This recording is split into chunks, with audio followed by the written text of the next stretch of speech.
សួស្តីលោកគ្រូអ្នកគ្រូខែនេះមកបង្ហាញអំពីកម្មវិធីការិយាល័យថ្មីមួយដែលជាកម្មវិធីរបស់ Microsoft Office 365ដើម្បីប្រើបានលោកគ្រូអ្នកគ្រូអាចចូលទៅកាន់កម្មវិធីណាមួយនៃ Office ដូចជា Word ឬ Excel បន្ទាប់មកនៅផ្នែកខាងឆ្វេងកន្លែងត្រង់ File សូមលោកគ្រូអ្នកគ្រូចូលទៅកន្លែងត្រង់ File រួចអូសមកក្រោមយកពី Account ហើយកន្លែង Update យកពាក្យថា Update Microsoft 365បន្ទាប់មកយើងរងចាំវាឲ្យដល់ឲ្យអស់សិនបញ្ជាក់ថាកម្មវិធីនេះគឺតើតែយើងមានaccount Microsoft ហើយមានធ្វើការនៅលើ online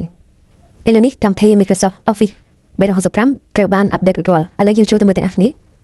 វត្តនេះគឺជាកម្មវិធី Microsoft Office 365ដែលមានមុខងារផ្សេងៗ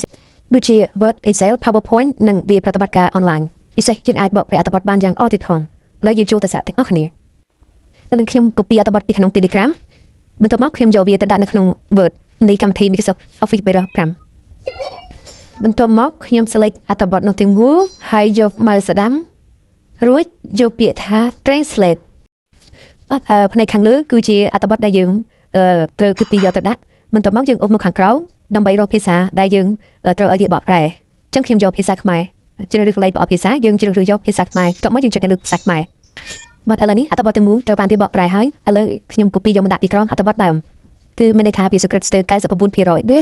អត្ថបទដើមតែជាអត្ថបទភាសាអង់គ្លេសបាទអរគុណដែលបានទស្សនាសូមចុច like ចុច share មួយផងសូមអរគុណបាយបាយ